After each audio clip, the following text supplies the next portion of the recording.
Philosophen festgestellt, was die Welt im Innersten zusammenhält, erhält sich das Getriebe durch Hunger und durch Liebe. Friedrich Schiller is a guy you can meet in Georgstrasse. When you are near to that old Karstadt building, you will see the monument. And you see a lot of people passing and never recognizing. But Schiller is one of the most important historical and literature persons of the beginning of the 19th century. I called my small lecture Friedrich Schiller and the Spirit of Freedom. He was born on 10th of November in 1759 at Marburg, Baden-Württemberg. Even the most highly respected poets of a country, and this are Schiller and Goethe for Germany, do not start their way recognized as the way what they are. Schiller wanted to become a Lutheran pastor. Baden-Württemberg was ruled by some duke who established a college which was organized as a military institution. The whole day, pupils had to follow the orders of teachers and officers. Schiller was forced to study there to become a military doctor. He had to keep secret what he wrote and even what he read, because private studies were not allowed.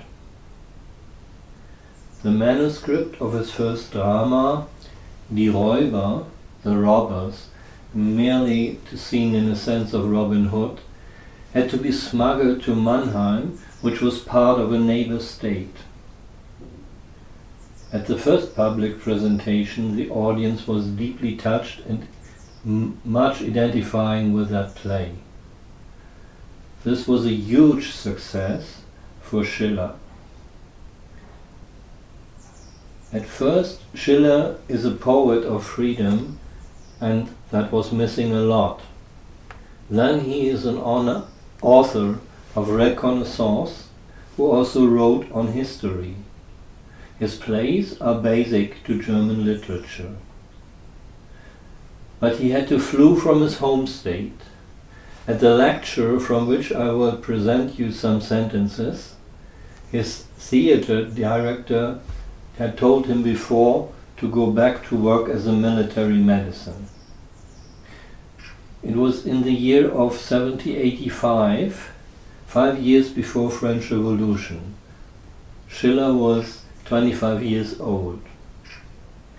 The title of his lecture was What a Good Permanently Theater Can Do, or The Theater as a Moral Institution. Schiller understood by this the much broader intention of that play. To acquaint man with man and to reveal the secret mechanism by which he acts. As certainly as visible representation has a more powerful effect than the dead letters and laws, so certainly does the theater have a deeper and more lasting effect than morals and laws. If natural pride, that is what I call the permissible estimate of our intrinsic value, is not to leave us in any aspect of civil life, then it is probably necessary that we first answer the question for ourselves, if the business to which we are now devoting, taking the best part of our mental strength, is compatible with the dignity of our spirit. It is not always merely the highest exertion of the powers, only their noblest application can grant greatness. The loftier the goal to which we aspire, the higher our courage rises, the poorer our self-confidence becomes, the purer our self-confidence becomes, the most independent of the more we are independent of the world's opinion. Only then, when we have first decided for ourselves what we are and what we are not, only then we escape the danger of suffering from foreign judgment, of becoming puffed up by the admiration or covertly by contempt. Man condemns the young man who, threatened by inner stench, emerges from the narrow dungeon of bred science and follows the call of God who is in him. Is this the revenge of the little minds on the genius to which they fail to aspire? It is crime against themselves, murder of talents, when the same measure of ability which would be devoted to the highest interest of humanity is ungratefully wasted on a less important object.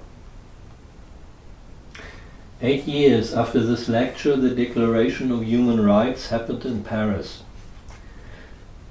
Human rights are bound to humans, not to countries, kings or religions.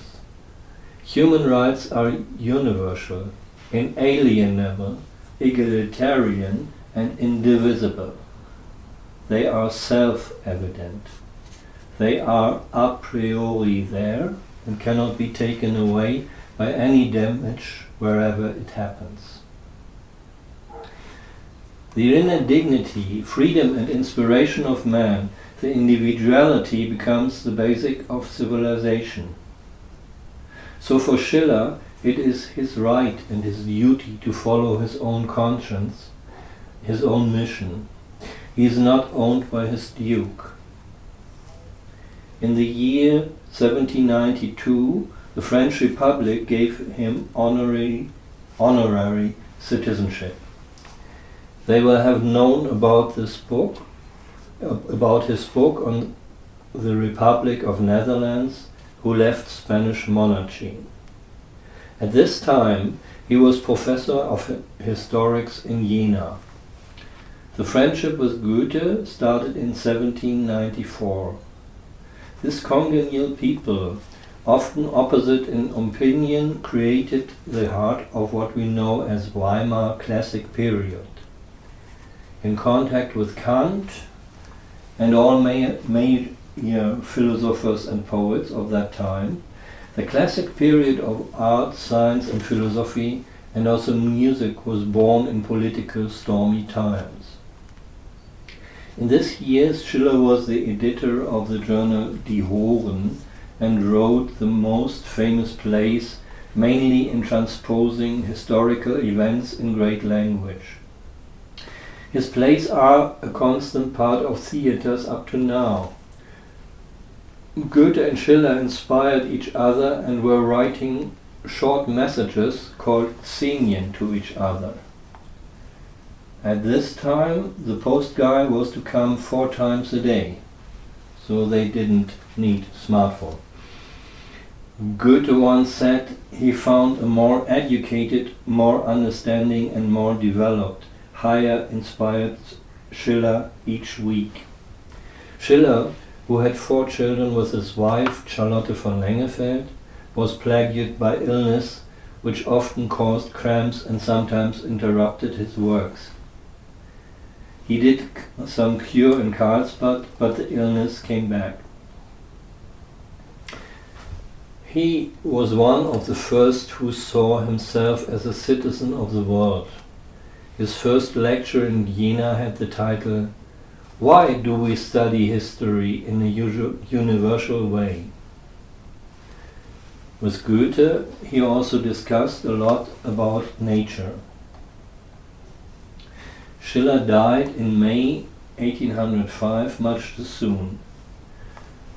What he left in his works is encouragement and the belief on the human and the humanity. Connected with the classic period is also some idea of universal educated, of a universal gebildeter man. I use this German term in distinction to educated, for the meaning is also that your personality is undergoing some change. From that time, this ideal is present in many German houses of citizens, in some cases up to now. I want to thank my friend Hartmut for giving me a biography of Schiller. Within his Mother marked some parts which helped me a lot. And I hope that you will have some possibility to see plays of Schiller in theater.